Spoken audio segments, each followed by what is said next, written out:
ETV news కు స్వాగతం. ముఖ్యాంశాలు. ఏపీలో బ్యాంకు ఖాతాల్లోనే మే జూన్ పెన్షన్. అకౌంట్ లేకున్నా ఆరోగ్యం బాగా లేకున్నా ఇంటి వద్దే పంపిణీ. ఈసీ ఆదేశాలతో చర్యలు.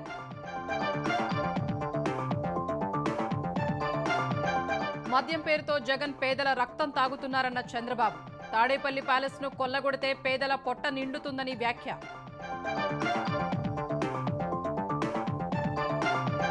ప్రతి చేతికి పని, ప్రతి చేనుకు నీరే కూటమి లక్ష్యమన్న పవన్.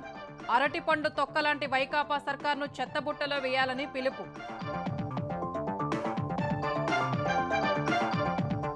రిజర్వేషన్లపై కాంగ్రెస్ ఆరోపణల్లో వాస్తవం లేదన్న ఆర్ఎస్ఎస్ అధినేత. భాజపా ఉన్నంతకాలం కొనసాగుతాయని అమిత్ షా స్పష్టీకరణ.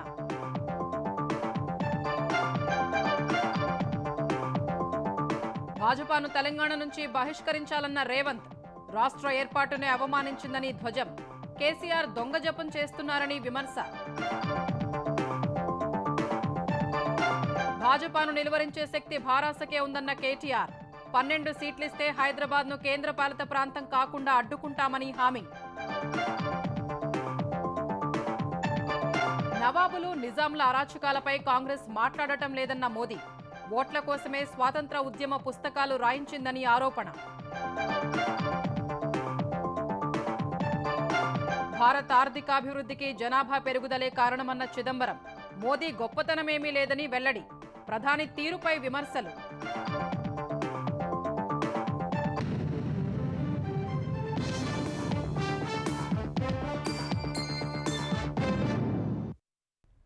ఆంధ్రప్రదేశ్లో మే, జూన్ నెలల పింఛను లబ్ధిదారుల బ్యాంకు ఖాతాల్లో జమ చేయాలని ప్రభుత్వం నిర్ణయం తీసుకుంది. ఈ మేరకు జిల్లా కలెక్టర్లకు ఆదేశాలు జారీ చేసింది. జిల్లా కలెక్టర్లతో పంచాయతీరాజ్ శాఖ ముఖ్య కార్యదర్శి శశిభూషణ్ కుమార్ వీడియో కాన్ఫరెన్స్ నిర్వహించారు. బ్యాంకు ఖాతాలు లేని వారికి, దివ్యాంగులు, ఆరోగ్య సమస్యలు ఉన్నవారికి ఇంటి వద్దే పంపిణీకి ఏర్పాట్లు చేయాల్సిందిగా ఆదేశాలు జారీ చేశారు.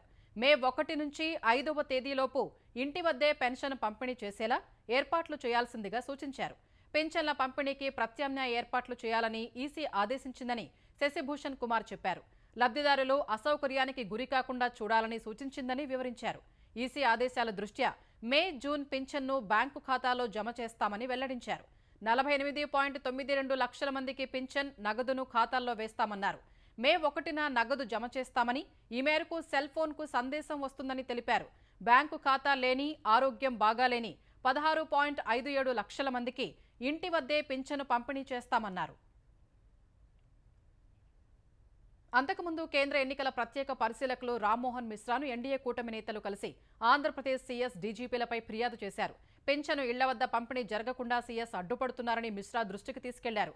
గత నెలలో ఇళ్ల వద్ద పింఛను పంపిణీ చేయకపోవడం వల్ల 33 మంది చనిపోయారని, అందుకు బాధ్యులైన వారిపై చర్యలు తీసుకోవాలని కోరారు. ఎన్నికల సమయంలో డీజీపీ ఆధ్వర్యంలో శాంతి భద్రతలు సక్రమంగా లేవని కేంద్ర ఎన్నికల ప్రత్యేక పరిశీలకులు మిశ్రాకు ఫిర్యాదు చేశారు. జగన్ రుణం తీర్చుకోవాలని ఏపీ ప్రభుత్వ ప్రధాన కార్యదర్శి, డీజీపీ చూస్తున్నారని తెలుగుదేశం నేత వర్ల రామయ్య ఆరోపించారు.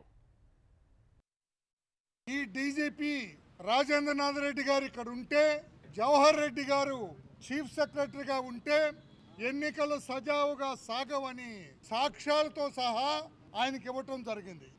శాంతి భద్రతల్ని వాళ్ళు ఈ 5 ఏళ్లుగా రాష్ట్రంలో కాపాడుతున్న విధానాన్ని క్రోడీకరించి వాళ్ళకు ఒక పెద్ద రిపోర్ట్ ఇచ్చాం. వీళ్ళకి జగన్మోహన్ రెడ్డి గారి సేవలో తరిస్తున్నారు, వీళ్ళిద్దరూ పునీతులు అవుతున్నారని చెప్పడం జరిగింది. ఆశ్చర్యంగా చూశారు ఆయన కూడా. ఇన్ని కంప్లైంట్స్ ఉన్నా వీళ్ళ మీద అడిగారు ఆయన. డోర్ టు డోర్ పెన్షన్లో డెలివరీ చేయండి అని అడిగితే అడ్డుకున్నారు చీఫ్ సెక్రటరీ గారు అని చెప్పాం. రాయలసీమలో 102 ఇరిగేషన్ ప్రాజెక్టుల్ని సీఎం జగన్ రద్దు చేశారని తెలుగుదేశం అధినేత చంద్రబాబు ధ్వజమెత్తారు. కర్నూలు జిల్లా మంత్రాలయం నియోజకవర్గం కౌతాళంలో నిర్వహించిన ప్రజాగళం సభలో ఆయన పాల్గొన్నారు. రాయలసీమకు జగన్ ఒక్క పనైనా చేశారా అని ప్రశ్నించారు. వైకాపాను చిత్తుగా ఓడించేందుకు ప్రజలు సిద్ధమయ్యారని తెలిపారు. ఎన్డీఏ సభలు కళకళలాడుతున్నాయని, వైకాపా సభలు వెలవెలపోతున్నాయని అన్నారు. ప్రజలకు 10 రూపాయలు ఇచ్చి వైకాపా నేతలు 1000 దోచుకున్నారని ఆరోపించారు. జగన్ ప్యాలెస్ ను కొల్లగొడితేనే పేదల పొట్ట నిండుతుందని చంద్రబాబు వ్యాఖ్యానించారు. రాయలసీమలో 102 ఇరిగేషన్ ప్రాజెక్టుల్ని రద్దు చేసిన దుర్మార్గుడు ఈ జగన్మోహన్ రెడ్డి. ఆర్డీఎస్ రాజోలి బండ డైవర్షన్ స్కీమ్ కి 1955 కోట్లు ఖర్చు పెడితే ఇస్తే ఖర్చు పెట్టిన వ్యక్తి 1 ఎకరాకు నీళ్లు ఇవ్వని వ్యక్తి. వేదావతి లిఫ్ట్ ఇరిగేషన్ కి 1942 కోట్లు ఇస్తే అవి కూడా నిలిపేసిన వ్యక్తి ఈ సైకో. గుండ్రేవల ప్రాజెక్టు డిపిఆర్ సిద్ధం చేసి కొడుమూరులో నేను ప్రారంభించాను, అది కూడా నిలిపేశాడు. గురు రాఘవేంద్ర లిఫ్ట్ ఇరిగేషన్ ప్రాజెక్టు గాలి వదిలిపెట్టాడా లేదా? విధ్వంసంతో ఈ సైకో మీ జీవితాలను అంధకారం చేశాడు. ఈ సైకో పోతేనే మీ జీవితాల్లో వెలుగు వస్తుందని మరొకసారి తెలియజేస్తున్నా. వైకాపా పాలనలో ముస్లింలపై దాడులు దౌర్జన్యాలు తప్ప వారికి పనికొచ్చే ఏ పని చేయలేదని తెలుగుదేశం అధినేత చంద్రబాబు ఆగ్రహం వ్యక్తం చేశారు. నెల్లూరు షాదీ మంజిల్లో ముస్లింలతో చంద్రబాబు సమావేశమయ్యారు. తెలుగుదేశం అధికారంలోకి వస్తే ముస్లింల రిజర్వేషన్లు రద్దు చేస్తారని దుష్ప్రచారం చేస్తున్నారని ధ్వజమెత్తారు. తాను ఆంధ్రప్రదేశ్ అభివృద్ధి కోసం భాజపాతో పొత్తు పెట్టుకుంటే కేసుల మాఫీ కోసం జగన్ సాగిలపడుతున్నారని విమర్శలు గుప్పించారు. కడప, విజయవాడలో హజ్ హౌస్లు తన హయాంలోనే నిర్మించినట్లు చంద్రబాబు గుర్తు చేశారు. జగన్ హయాంలో 50 మంది ముస్లింలపై దాడులు జరిగాయని ఆరోపించారు. మేము ఎన్నో సందర్భాలుగా ఎన్డీఏలో ఉన్నాం. ఎన్డీఏలో ఉన్నప్పుడు కూడా ఏ ముస్లిం సోదరుడికి అన్యాయం జరగకుండా మిమ్మల్ని కాపాడుకున్న పార్టీ తెలుగుదేశం పార్టీ, అవునా కాదా? ఇంకో పక్క 4% రిజర్వేషన్ మాట వస్తే 4% పోతాయి. మసీదులు కూల్చేస్తారు, షాదీ మందిర్ కూల్చేస్తారు. ఇలాంటి తప్పుడు ప్రచారాలు. నేను మసీదులు కట్టించాను, అవునా కాదా? నువ్వు ఒక మసీదు కట్టావా నువ్వు? కాబట్టి మసీదులు కట్టించిన నేను నా పరిపాలనలో మళ్ళా మసీదులు కూల్తాయా తమ్ముళ్ళు అని అడుగుతున్నా. మద్యాన్ని నిషేధిస్తామని చెప్పిన సీఎం జగన్ సారా అమ్ముకుంటూ 40,000 కోట్లు సంపాదించారని జనసేన అధినేత పవన్ కళ్యాణ్ ఆరోపించారు. ఆంధ్రప్రదేశ్లో నాసిరకం మద్యం సరఫరా చేస్తూ ప్రజల కిడ్నీలు, నరాలు దెబ్బతినేలా చేస్తున్నారని మండిపడ్డారు. ప్రత్తిపాడు నియోజకవర్గంలో వారాహి విజయయాత్రలో పాల్గొన్న పవన్ వైకాపా పాలనపై విమర్శలు గుప్పించారు. ఆంధ్రప్రదేశ్లో రోడ్లు వెన్నెముక విరిగేలా ఉన్నాయని దుయ్యబట్టారు. భవన నిర్మాణ కార్మికుల సంక్షేమ నిధి నుంచి 450 కోట్లు దోచేశారని ఆయన ఆరోపించారు. వారిని ఆదుకుంటామన్నారు. ప్రతి చేతికి పని, ప్రతి చేనుకు నీరే కూటమి లక్ష్యమన్న పవన్ అధికారంలోకి రాగానే ఎయిడెడ్ విద్యాసంస్థల్ని పునరుద్ధరిస్తామని హామీ ఇచ్చారు. వైకాపాకు ఓటేస్తే కిరోసిన్ పోసుకుని నిప్పంటించుకున్నట్లేనని ప్రజలను పవన్ హెచ్చరించారు. ఒకవైపు దళితులను డోర్ డెలివరీ చేస్తారు, భవన నిర్మాణ సంక్షేమ కార్మికుల నిధులు పట్టుకొడతారు, కాపులకి ఈబీసీ ఇవ్వరు. మరి ఎందుకు చేయాలి? సాగునీరు ఇవ్వరు, తాగునీరు ఇవ్వరు, రోడ్లు ఇవ్వరు, యువతకు ఉపాధి అవకాశాలు ఇవ్వరు, డిఎస్సి నోటిఫికేషన్లు ఇవ్వరు. 30,000 మంది ఆడపిల్లలే మాయమైపోయి అదృశ్యమైపోతే దాని గురించి మాట్లాడే ప్రభుత్వం లేదు, ఇక్కడ నాయకులు లేరు. వీళ్ళందరికీ ఎందుకు ఓట్లు వేయాలి? వంతాళ మైనింగ్ ని అడ్డగోలుగా దోచేస్తుంటే ఒక్కడు మాట్లాడే దీని గురించి. అందరూ వాటాలు పంచుకుంటా ఉన్నారు, కొండలకి కొండలే మింగేస్తా ఉన్నారు. మీ భవిష్యత్తుని నిరాశాజనకం, నైరాశ్యం చేస్తా ఉన్నారు. నేను ఒక కులం కోసం పనిచేయడం రాలేదు, అన్ని కులాలకి పనిచేయడానికి వచ్చాను. అన్ని మతాలకి, అన్ని ప్రాంతాలకి, అన్ని వర్గాలకి పనిచేయడానికి వచ్చాను. మీకోసం అండగా నిలబడతాను. నేను మీకు ఒకటే కోరుకుంటా ఉన్నా, భవిష్యత్తులో మీకు ఉపాధి అవకాశాలు కావాలన్నా, 2047కి మీ భవిష్యత్తు బాగుండాలన్నా, రైతు కన్నీరు పెట్టకూడదన్నా, కార్మికులు పొట్ట కొట్టకూడదు అనుకున్నా, ఆ అరటి పండు తొక్క ప్రభుత్వాన్ని తీసి చెత్తబొట్టులో పడేయండి. 5 ఏళ్ల పాలనలో ఇచ్చిన హామీలు అన్ని నెరవేర్చామని వైకాపా అధినేత ముఖ్యమంత్రి జగన్ చెప్పారు. 2014లో ఇచ్చిన హామీలను అధికారంలో ఉన్నప్పుడు చంద్రబాబు అమలు చేయలేదని ఆయన ఆరోపించారు. ఎన్నికల ప్రచారంలో భాగంగా అనంతపురం జిల్లాలోని తాడిపత్రి, తిరుపతి జిల్లాలోని వెంకటగిరి, ప్రకాశం జిల్లాలోని కందుకూరులో బహిరంగ సభల్లో సీఎం ప్రసంగించారు. చంద్రబాబుపై తీవ్రస్థాయిలో జగన్ విమర్శలు గుప్పించారు. 58 నెలలు జగన్ ను చూశారు, 14 ఏళ్లు చంద్రబాబు నాయుడు ముఖ్యమంత్రిగా చూశారు. మరి జగన్ పేరు చెబితే ఇన్ని పథకాలు గుర్తుకొస్తా ఉన్నప్పుడు 14 ఏళ్లు ముఖ్యమంత్రిగా చేసిన ఆ వ్యక్తి పేరు చెబితే ఒక్కటంటే ఒక్క పథకం పేరు కూడా గుర్తుకు రాలేదు అనంటే ఆ చంద్రబాబు నాయుడును నమ్మగలమా అన్నది ప్రతి ఒక్కరూ కూడా ఆలోచన చేయమని కోరుతా ఉన్నాను. ఈ ఎన్నికలు కేవలం ఎమ్మెల్యేలను, ఎంపీలను ఎన్నుకునే ఎన్నికలు కావు. ఈ ఎన్నికల్లో మన ఓటు మన తలరాతలు మారుస్తాయి. ప్రతి ఒక్కరూ జ్ఞాపకం ఉంచుకోండి. ఎవరి వల్ల మీకు మంచి జరిగింది అన్నది ఆలోచన చేయండి. ఎవరు ఉంటే ఆ మంచి కొనసాగుతుంది అన్నది ప్రతి ఒక్కరూ కూడా ఆలోచన చేసి ఓటు వేయండి అని అడుగుతా ఉన్నా. రిజర్వేషన్ల రద్దుకు రాష్ట్రీయ స్వయం సేవక్ సంఘ్ కుట్ర చేస్తోందన్న ప్రచారాన్ని ఆర్ఎస్ఎస్ చీఫ్ మోహన్ భగవత్ ఖండించారు. రాజ్యాంగం కల్పించిన రిజర్వేషన్లను ఆర్ఎస్ఎస్ ఎప్పుడూ వ్యతిరేకించలేదని ఆయన స్పష్టం చేశారు. హైదరాబాద్ నాదర్గుల్లో విద్యాభారతి విజ్ఞాన కేంద్రం ప్రారంభోత్సవానికి మోహన్ భగవత్ ముఖ్య అతిథిగా హాజరయ్యారు. ఎన్నికల వేళ ఆర్ఎస్ఎస్పై అసత్య ప్రచారాలు చేస్తున్నారని భగవత్ మండిపడ్డారు. అవసరం ఉన్నంత వరకు రిజర్వేషన్లు కొనసాగించాల్సిందేనని ఆయన చెప్పారు. अभी मैं यहाँ आया कल तो मैंने सुना एक वीडियो घूम रहा, अभी एकदम असत्य बात है, गलत बात है।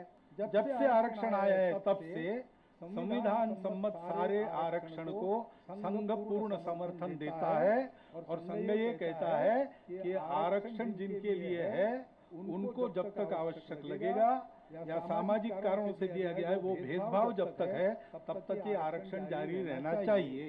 लेकिन मैं बैठक ले रहा हूँ लोगों की, ऐसा दृश्य है उसमें, वो भी दिखा सकते हैं। ऐसी विद्या है, विद्या क्या है? टेक्नोलॉजी है, आर्टिफिशियल इंटेलिजेंस है, सोशल मीडिया है। अच्छी बातें भी जाती है, खराब बातें भी जाती है। భారతీయ జనతా పార్టీ మరోసారి అధికారంలోకి వస్తే రిజర్వేషన్లను రద్దు చేస్తుందని కాంగ్రెస్ పార్టీ చేస్తున్న ఆరోపణలపై కేంద్ర హోంమంత్రి అమిత్ షా మండిపడ్డారు. రాహుల్ గాంధీ సత్యదూర ఆరోపణలతో దేశ ప్రజల్ని తప్పుదోవ పట్టిస్తున్నారని అమిత్ షా విమర్శించారు. భాజపా రాజకీయాల్లో ఉన్నంత వరకు రిజర్వేషన్లను ఎవరూ ముట్టుకోలేరని స్పష్టం చేశారు. కాంగ్రెస్ పార్టీనే ఓబీసీ కోటాను తగ్గించి ఆ రిజర్వేషన్లను మైనార్టీలకు కట్టబెడుతోందని షా మండిపడ్డారు. राहुल गांधी निराधार झूठ बोलकर लोगों को गुमराह करने का काम कर रहे हैं। भारतीय जनता पार्टी की सरकार इस देश में 10 साल से चल रही है। अगर भारतीय जनता पार्टी की मंशा होती कि आरक्षण को खत्म करना है तो हो चुका होता कि कांग्रेस पार्टी ने हमेशा एससी, एसटी और ओबीसी के आरक्षण पर हमले किए हैं। जब तक भारतीय जनता पार्टी राजनीति में है, एससी, एसटी और पिछड़ा वर्ग के आरक्षण को कुछ नहीं होने देगी, ये मोदी का गारंटी। కాంగ్రెస్ పాలన భాజపా పాలనకు మధ్య నక్కకు నాగలోకానికి ఉన్నంత తేడా ఉందని భాజపా తెలంగాణ అధ్యక్షుడు కిషన్ రెడ్డి అన్నారు. అవినీతి ఆరోపణలు లేకుండా ప్రధాని నరేంద్ర మోదీ ప్రభుత్వం 9.5 ఏళ్లుగా పాలన చేస్తుంటే హస్తం పార్టీ తప్పుడు ఆరోపణలు చేస్తోందని విమర్శించారు. భాజపా భారాస ఒక్కటేనంటూ సీఎం రేవంత్ రెడ్డి చేసిన ఆరోపణలపై కిషన్ రెడ్డి అభ్యంతరం వ్యక్తం చేశారు. తాము ఒక్కటే అనేందుకు ఒక్క సాక్షి ఉన్నా చూపించాలని డిమాండ్ చేశారు. రిజర్వేషన్లపై హస్తం పార్టీ విష ప్రచారం చేస్తోందని మండిపడ్డారు. అంబేద్కర్ ఆశయాలతోనే మోదీ ముందుకు వెళుతున్నారన్న కిషన్ రెడ్డి అబద్దాలు చెప్పడమే కాంగ్రెస్ గ్యారంటీనా అని ఎద్దేవా చేశారు. కానీ కాంగ్రెస్ పార్టీ బట్టగాల్చి మీదేసే ప్రయత్నం చేస్తా ఉంది. లేని విషయము ఊహించి భ్రమ కల్పించడం. అంతకంటే దుర్మార్గం ఏంటంటే సిద్దిపేటలో అమిత్ షా గారు చేసినటువంటి ఉపన్యాసాన్ని ఒక జాతీయ పార్టీ, రాష్ట్రంలో అధికారంలో ఉన్నటువంటి పార్టీ, ఒక కేంద్ర హోంమంత్రి ఆయన ఉపన్యాసాన్ని మార్పింగ్ చేసి అఫీషియల్ ట్విట్టర్లో పోస్ట్ చేయడం అంటే కాంగ్రెస్ పార్టీ ఎంత దిగజారిందో అర్థం చేసుకోవచ్చు. నిజం గడప దాటేసరికి అబద్ధం ప్రపంచాన్ని దాటేస్తుందట. కాబట్టి మేము ప్రజలకు ఒకటే విజ్ఞప్తి చేస్తా ఉన్నాం, భారతీయ జనతా పార్టీ ఏంటో దేశ ప్రజలకు, తెలంగాణ ప్రజలకు తెలుసు. పార్లమెంటులో తెలంగాణ ఏర్పాటును అవమానించిన భాజపాను రాష్ట్రం నుంచి బహిష్కరించాలని సీఎం రేవంత్ రెడ్డి ప్రజలకు పిలుపునిచ్చారు. లోక్సభ ఎన్నికల ప్రచారంలో భాగంగా మల్కాజ్గిరి నియోజకవర్గంలోని ఎల్బీనగర్లో కార్నర్ మీటింగ్లో ఆయన పాల్గొన్నారు. విభజన హామీల్లో ఒక్క హామీ కూడా కేంద్రంలోని భాజపా సర్కారు నెరవేర్చలేదని విమర్శించారు. ఐటీఐఆర్, కాజీపేట కోచ్ ఫ్యాక్టరీ గురించి భాజపా నేతలను అడిగితే జై శ్రీరామ్ అంటారని ఎద్దేవా చేశారు. ఓడిపోయిన తర్వాత కేసీఆర్కు ప్రజలు గుర్తుకు వచ్చారని రేవంత్ రెడ్డి విమర్శించారు. మరోసారి ప్రజల్ని మోసం చేయడానికి దొంగ జపం చేస్తున్నారని దుయ్యబట్టారు. మా తెలంగాణ ఏర్పాటునే అవమానించిన నరేంద్ర మోడీ మా తెలంగాణ రాష్ట్ర ప్రజల యొక్క ఓట్లు ఎట్లా అడుగుతావని నేను అడుగుతున్నా. అందుకే ఇవాళ ఈ తెలంగాణ రాష్ట్రం నుంచి బీజేపీని బహిష్కరించాల్సిన అవసరం వచ్చింది.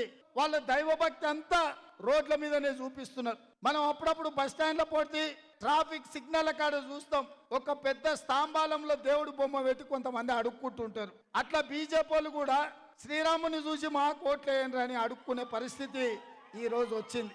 దేవుడు గుడిలో ఉండాలి, భక్తి గుండెల్లో ఉండాలి తప్ప బస్ స్టాండ్ లో పోడతా దేవుడు బొమ్మ పెట్టి బిచ్చమత్తు అడుక్కున్నట్టు దేవుడి పేరు మీద ఓట్లు అడుక్కోవడం మీకు తగదు. మీరు ప్రజలకు ఏం చేసిండ్రో చెప్పుకుంటేనే ఓట్లు అడగాలి. దేశంలో భాజపా అరాచకాలను అడ్డుకునే సత్తా గులాబీ జెండాకే ఉందని భారాస కార్యనిర్వాహక అధ్యక్షుడు కేటీఆర్ అన్నారు. వేములవాడలో భారాస కరీంనగర్ ఎంపీ అభ్యర్థి వినోద్ కుమార్ కు మద్దతుగా ప్రచారం నిర్వహించిన ఆయన భాజపాకు 400 ఎంపీ సీట్లు వస్తే రాజ్యాంగం రిజర్వేషన్లు తొలగిస్తామంటున్నారని ఆక్షేపించారు. 100 రోజుల్లో 6 గ్యారంటీల పేరుతో చోటేభాయ్ రేవంత్ రెడ్డి మోసం చేశారని ధ్వజమెత్తారు. 2014లో అనేక హామీలిచ్చి బడాభాయ్ మోసం చేశారని మండిపడ్డారు. దేశంలో అన్ని ధరలు పిరం చేసిన పిరమైన ప్రధాని మోదీ అని కేటీఆర్ ఆరోపించారు. మన అవసరాలు తీరకుండా మన తెలంగాణలో పార్కం ఉన్న గోదావరిని కిందికి కొండపోతాం, కావేరికి కలుపుతాం, పెన్నకు కలుపుతాం అంటే అడ్డుకునే శక్తి ఉన్నది ఈ గులాబీ కండువాకు తప్ప వేరే సన్నాసులకు కాదు. అన్ని పిరం చేసి రూపాయి విలువను పాతాళంలో తీసుకుపోయి ధరలను ఆకాశంలో పెట్టి మతం పేరు మీద విషం నింపి ఎదురుగా కూర్చున్నాడు హిందువా ముస్లిమా క్రిస్టియనా అనే ఆలోచన తప్ప మరో ఆలోచన లేకుండా ఇవాళ దేశాన్ని అస్తవ్యస్తం చేస్తున్నది భారతీయ జనతా పార్టీ. 10-12 పార్లమెంట్ సీట్లలో కింద మీరు గెలిపిస్తే ముఖ్యంగా మా గులాబీ దండు సంవత్సరం లోపలనే మళ్ళీ తిరిగి కేసీఆర్ గారు రాష్ట్ర రాజకీయాన్ని శాసించే రోజు సంవత్సరం లోపలనే వస్తుంది. తెలంగాణలో భవన నిర్మాణాలకు అనుమతులు ఇవ్వకుండా కాంగ్రెస్ నేతలు కమిషన్లు అడుగుతున్నారని భారాస అధినేత కేసీఆర్ ఆరోపించారు. లోక్సభ ఎన్నికల ప్రచారంలో భాగంగా వరంగల్ ఎంపీ భారాస అభ్యర్థి డాక్టర్ సుధీర్ కుమార్ కు మద్దతుగా కేసీఆర్ హన్మకొండలో రోడ్ షో నిర్వహించారు. ఈ ఎన్నికల్లో భారాస ఎంపీలు గెలిస్తేనే తెలంగాణకు క్షేమమని, తెలంగాణ ప్రజల తరపున పోరాడే భారాసను గెలిపించాలని కోరారు. కడియం శ్రీహరి పార్టీ ఎందుకు మారారో చెప్పాలన్న కేసీఆర్ కడియం రాజకీయ జీవితాన్ని శాశ్వతంగా సమాధి చేసుకున్నారని విమర్శించారు. 3 నెలల్లో స్టేషన్ ఘన్పూర్కు ఉప ఎన్నిక వస్తుందని, మళ్లీ రాజయ్య ఎమ్మెల్యే అవుతారని కేసీఆర్ జోస్యం చెప్పారు. తెలంగాణ మొత్తంలో కూడా బ్రహ్మాండంగా భూముల ధరలు పెరిగినాయి. రియల్ ఎస్టేట్ వ్యాపారం బాగా జరుగుతూ ఉంటే అందులో బతికేటోళ్ళు వేల మంది అలా రోడ్ల మీద పడ్డారు. హైదరాబాద్ లో గత 5 నెలలుగా పర్మిషన్లు ఇస్తలేరు. ఇలా ఉన్న ఈ ముఖ్యమంత్రి ఈ మంత్రివర్గం పర్మిషన్లు ఇవ్వడం లేదు. ఎందుకో తెలుసా? ఎవడన్నా బిల్డింగ్లు కడితే స్క్వేర్ ఫీట్ కింద అని కాంగ్రెస్ పార్టీకి లంచం ఇయ్యన్నట. దానికోసం మొత్తం ప్రగతిని ఆపేసి అభివృద్ధిని ఆపేసి ఇలా పర్మిషన్లు కూడా ఇవ్వడం లేదు. కంప్లీట్ అయిన బిల్డింగ్లకు కూడా ఆక్యుపెన్సీ సర్టిఫికెట్ ఇవ్వడంటే ఇవ్వడం లేదు. ఇవన్నీ కూడా బండారం బయట పెడతాం. రాజమౌళి దర్శకత్వంలో ముఖ్యమంత్రి జగన్ నటిస్తే ఆయనకు ఆస్కార్ అవార్డు వస్తుందని తెలుగుదేశం జాతీయ ప్రధాన కార్యదర్శి నారా లోకేష్ ఎద్దేవా చేశారు. ఆస్కార్ కాకపోయినా కనీసం భాస్కర్ అవార్డు వస్తుందని విమర్శించారు. ఎన్నికల ప్రచారంలో భాగంగా మంగళగిరి మండలం నీరుకొండలో ఆయన రచ్చబండ కార్యక్రమం నిర్వహించారు. ప్రజలు ఎదుర్కొంటున్న సమస్యల్ని అడిగి తెలుసుకున్నారు. కూటమి ప్రభుత్వం అధికారంలోకి రాగానే అమరావతి పనులు ప్రారంభిస్తామని పునరుద్ఘాటించారు. రాజధానిలో పేదలకు ఇస్తున్న 5,000 రూపాయల పింఛన్ను కొనసాగిస్తామన్నారు. అసైన్డ్ రైతులకు ఇవ్వాల్సిన కౌలును వడ్డీతో సహా చెల్లిస్తామని లోకేష్ భరోసా ఇచ్చారు. అందరూ ఆ ఒక్క అవకాశం మాటని మోసపోయారు. ఎవరన్నా ఆఫ్రికాని ఆదర్శంగా తీసుకుంటారా తల్లి? జగన్మోహన్ రెడ్డి గారు ఆఫ్రికాని ఆదర్శంగా తీసుకుంటాడు. 3 ముక్కలు ఆటలు ఆడతా మొదలు పెట్టాడు. తప్పనిసరిగా ఆగిన అమరావతి పనులన్నీ యుద్ధ ప్రాతిపదికంగా పూర్తి చేస్తాం. 5 కోట్ల ఆంధ్రులు మళ్ళీ తలెత్తుకుని తిరిగే రోజులు తొందరలో రాబోతున్నాయని ఈ సభాముఖం మీ అందరూ తెలుపుకుంటూ, ఈ మధ్యన జగన్మోహన్ రెడ్డి గారు మీ బిడ్డని అంటున్నాడు తల్లి. రేపు అధికారులు వచ్చి మీ బిడ్డ కదా మీ భూమి నాదంటాడు తల్లి. అందుకే అంటున్నాడు మీ బిడ్డ అని. వైకాపా మేనిఫెస్టోలో ప్రత్యేక హోదా ఊసే లేకుండా చేశారని ఆంధ్రప్రదేశ్ పీసీసీ అధ్యక్షురాలు షర్మిల ఆక్షేపించారు. విశాఖలో స్టీల్ ప్లాంట్ వద్ద టెక్కలిలో ఆమె ఎన్నికల ప్రచారం చేశారు. వైకాపా భాజపా కలిసి స్టీల్ ప్లాంట్ను కావాలనే నష్టాల్లోకి నెట్టాయని విమర్శించారు. ఏపీని రాజధాని లేని రాష్ట్రంగా చేశారని ధ్వజమెత్తారు. ప్రతి సంక్రాంతికి జాబ్ క్యాలెండర్ అన్నారని 5 పండుగలు పోయినా ఒక్క జాబ్ క్యాలెండర్ రాలేదని మండిపడ్డారు. వైకాపా కార్యకర్తలకు మాత్రం వాలంటీర్ల ఉద్యోగాలు ఇచ్చారని ఆరోపించారు. హామీలను నెరవేర్చలేని వైకాపా మేనిఫెస్టోను చెత్తకుప్పలో వేయాలని షర్మిల పిలుపునిచ్చారు. మీ పాత మేనిఫెస్టోకు విలువ లేకపోతే, మీరే మీ మాట నిలబెట్టుకోకపోతే మీ కొత్త మేనిఫెస్టోకి ఎక్కడ విలువ ఉంది? మీకు ఎక్కడ క్రెడిబిలిటీ ఉంది? మరి వీళ్ళకా ఓట్లేయాల్సింది? వీళ్ళ రాజశేఖర రెడ్డి గారి ఆశయాలను నిలబెట్టేది?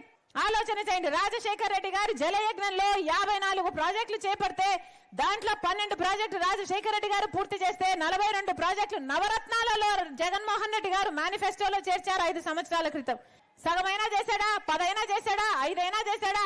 మరి వీళ్ళ మేనిఫెస్టో మళ్ళీ నమ్మాలా? వీళ్ళకు ఓట్లు వేయాలా వద్దా? ఒకసారి ఆలోచన చేయండి. కాంగ్రెస్ తరపున పులివెందుల మండలంలో ప్రచారం చేస్తున్న వైఎస్ వివేకానందరెడ్డి కుమార్తె సునీత మాట్లాడుతుండగా వైకాపా కార్యకర్తలు కవ్వింపు చర్యలకు పాల్పడ్డారు. పులివెందుల మండలం పెద్దరంగాపురం, చిన్నరంగాపురం, సారాయివారిపల్లి గ్రామాల్లో సునీత ప్రసంగానికి అడ్డు తగిలే ప్రయత్నం చేశారు. వివేక హత్య విషయం మాట్లాడొద్దని వైకాపా కార్యకర్తలు గట్టిగా అరిచారు. ఎందుకు మాట్లాడకూడదని సునీత గట్టిగానే ఎదురు ప్రశ్నించారు. పోలీసులు వైకాపా కార్యకర్తల్ని అక్కడి నుంచి దూరంగా తీసుకెళ్లారు. ఎందుకు కేసు గురించి మాట్లాడకూడదు? ఈసారి అన్యాయం జరిగింది, ఎందుకు మాట్లాడకూడదు? మీ ఇంట్లో అన్యాయం జరిగితే మాట్లాడరా? మాటలు జాగ్రత్త.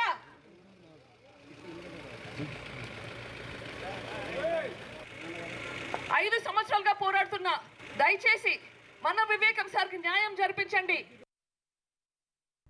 అనంతపురం జిల్లా ఆత్మకూరు మండలం తోపుదుర్తిలో అర్ధరాత్రి వైకాపా ఎమ్మెల్యే తోపుదుర్తి ప్రకాష్ రెడ్డి సోదరుడు రాజశేఖర రెడ్డి దౌర్జన్యానికి దిగారు. తెలుగుదేశం సానుభూతి పరులైన ఎస్సీలు, వాల్మీకుల ఇళ్లపైకి దాడికి వెళ్లారు. రాజశేఖర్ దౌర్జన్యాన్ని స్థానిక యువకుడు ఫోన్లో చిత్రీకరించాడు. ఫోన్ లాక్కునేందుకు యువకుడిపై దాడికి యత్నించారు. ఎస్సీలు, వాల్మీకి కుటుంబాల్లోని మహిళలు తిరగబడడంతో ఎమ్మెల్యే సోదరుడు తోపుదుర్తి రాజశేఖర్ రెడ్డి, ఆయన అనుచరులు అక్కడి నుంచి జారుకున్నారు. దాడి జరుగుతుందని ఫోన్ చేసిన ఇటుకలపల్లి సీఐ స్పందించలేదు. గ్రామంలో బీట్ విధులు నిర్వహిస్తున్న 2 కానిస్టేబుళ్లు అటువైపు కన్నెత్తి చూడలేదు. ఈ ఘటనపై జిల్లా ఎస్పీకి పరిటాల సునీత ఫిర్యాదు చేశారు. ఎన్నికల సంఘానికి ఫిర్యాదు చేస్తామని చెప్పారు.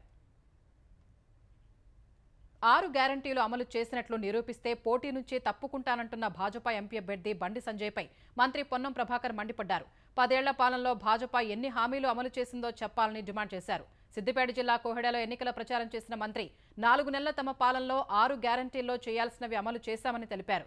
కేంద్రంలోని భాజపా ప్రభుత్వం 10 ఏళ్ల పాలనలో ఇచ్చిన హామీల్ని అమలు చేసినట్లు బండి సంజయ్ నిరూపిస్తే కరీంనగర్లో తాము పోటీ నుంచి తప్పుకుంటామని ప్రభాకర్ సవాల్ విసిరారు. మా 4 నెలల ప్రభుత్వం ఎన్ని హామీలు అమలు చేసింది? 10 సంవత్సరాల భారతీయ జనతా పార్టీ ఎన్నికలకు ఇచ్చిన హామీలు 15 లక్షల రూపాయలు ప్రతి ఖాతాలో వేస్తానని ఎంతమందికి వేసింది? ఎంతమందికి ఉద్యోగాలు ఇచ్చింది? తెలంగాణ విభజన హామీలు ఎన్ని అమలు చేసింది? ఏ రైతుల ఆదాయాన్ని రెట్టింపు చేసింది? ఏ రైతులకు పెన్షన్ ఇచ్చింది? ఈ ప్రశ్నలకు సంబంధించి జవాబు చెప్పాలి. నీ ప్రభుత్వం ఇవన్నీ అమలు చేసి ఉంటే నేను హామీ ఇస్తా ఉన్నా, ఇవాళ మా క్యాండిడేట్ కూడా పోటీ నుంచి విడుదల. శంషాబాద్ విమానాశ్రయంలో చిరుత కలకలం సృష్టించింది. గొల్లపల్లి నుంచి ప్రహరీ గోడ దూకి లోపలికి వచ్చినట్లు అధికారులు సీసీటీవీ దృశ్యాలను చూసి ధృవీకరించారు. గొల్లపల్లి వద్ద ప్రహరీ దూకుతూ ఉండగా చిరుత ఎలక్ట్రిక్ ఫెన్సింగ్ కు తాకటం వల్ల ఎయిర్పోర్ట్ కంట్రోల్ రూమ్ లో అలారం మోగిందని అధికారులు వెల్లడించారు. వెంటనే అప్రమత్తమై సీసీటీవీలు పరిశీలించి చిరుత సంచారాన్ని ధృవీకరించుకున్నారు. అటవీశాఖ సిబ్బందికి సమాచారం అందించి వారితో కలిసి చిరుతను బంధించేందుకు ట్రాప్ కెమెరాలు, బోన్లు ఏర్పాటు చేసినట్లు తెలిపారు. పరిసర ప్రాంత ప్రజలు ఉదయం, సాయంత్రం వేళల్లో అత్యంత జాగ్రత్తగా ఉండాలని అధికారులు సూచించారు. రాజులు, మహారాజులను అవమానిస్తున్న కాంగ్రెస్ యువరాజు బుజ్జగింపు రాజకీయాల కోసం నవాబులు, నిజాంలు, బాద్షాల అరాచకాలపై మౌనవ్రతం పాటిస్తున్నారని ప్రధాని మోదీ ఆరోపించారు. ఎన్నికల ప్రచారంలో భాగంగా బెళగావిలో జరిగిన సభలో ప్రధాని పాల్గొన్నారు. ఓటు బ్యాంకు, బుజ్జగింపు రాజకీయాలను దృష్టిలో ఉంచుకుని స్వాతంత్ర పోరాటాన్ని, దేశ చరిత్రని రాయించారని దుయ్యబట్టారు. కాంగ్రెస్ యువరాజు నేటికి ఆ పాపాన్ని ముందుకు తీసుకువెళుతున్నారని విమర్శించారు. దేశభక్తికి, ప్రజాపాలనకు స్ఫూర్తిగా నిలిచే శివాజీ మహారాజ్, కిత్తూరు రాణి చెన్నమ్మ వంటి మహానుభావుల్ని కాంగ్రెస్ యువరాజు అవమానించారని మోదీ ధ్వజమెత్తారు.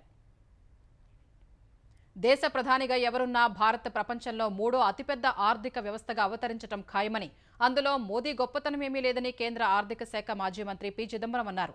అతిశయోక్తులకు మాస్టర్ అయిన ప్రధాని మోదీ అంకగణిత అనివార్యతల్ని కూడా తన గ్యారంటీగా ప్రచారం చేసుకుంటున్నారని ఎద్దేవా చేశారు. దేశ జనాభా కారణంగా భారత్ ప్రపంచంలోనే 3వ అతిపెద్ద ఆర్థిక వ్యవస్థగా అవతరించనుందని, అందులో మ్యాజిక్ ఏమీ లేదన్నారు. 2024 ప్రపంచ ఆర్థిక వ్యవస్థల ర్యాంకింగ్లో $4.8 ట్రిలియన్ జీడీపీ ఉన్న భారత్ జర్మనీతో పోటీ పడుతోందని చెప్పారు. 2004లో ప్రపంచ ఆర్థిక వ్యవస్థల్లో 12వ స్థానంలో ఉన్న భారత్ 2014లో 7వ స్థానానికి చేరినట్లు తెలిపారు. 2024లో 5వ స్థానానికి ఎగబాకినట్లు చిదంబరం పేర్కొన్నారు. లోక్సభ ఎన్నికల వేళ మాజీ ప్రధాని, జేడీఎస్ వ్యవస్థాపకుడు దేవేగౌడ మనవడు ప్రజ్వల్ రేవణ్ణ సెక్స్ కుంభకోణంలో చిక్కుకున్నారు. ప్రజ్వల్ రేవణ్ణ మహిళలపై లైంగిక దాడికి పాల్పడినట్లు అసభ్య దృశ్యాల క్లిప్పింగ్స్ హసన్ జిల్లాలో వైరల్గా మారాయి. ఈ వ్యవహారంపై విచారణకు ప్రత్యేక దర్యాప్తు బృందం సిట్ను ఏర్పాటు చేసినట్లు కర్ణాటక ముఖ్యమంత్రి సిద్ధరామయ్య సామాజిక మాధ్యమం ఎక్స్ ద్వారా ప్రకటించారు. ఈ ఘటనపై విచారణ జరిపించాలని మహిళా commission chairperson doctor Nagalakshmi Chaudhary రాసిన లేఖకు స్పందనగా ఈ నిర్ణయం తీసుకున్నట్లు సిద్ధరామయ్య తెలిపారు. సిట్ ఏర్పాటు చేస్తున్న నేపథ్యంలో ప్రజ్వల్ రేవణ్ణ విదేశాలకు వెళ్లడం చర్చనీయాంశంగా మారింది. రేవణ్ణపై చర్యలు తీసుకోవాలని కాంగ్రెస్ శ్రేణులు ఆందోళన చేస్తున్నాయి. ప్రజ్వల్ రేవణ్ణ హసన్ లోక్సభ స్థానం నుంచి ఎన్డీఏ అభ్యర్థిగా పోటీ చేశారు. అక్కడ ఈ నెల 26న పోలింగ్ జరిగింది. గుజరాత్ పోర్బందర్కు పశ్చిమాన అరేబియా సముద్రంలో భారీగా మాదక ద్రవ్యాలు పట్టుబడ్డాయి.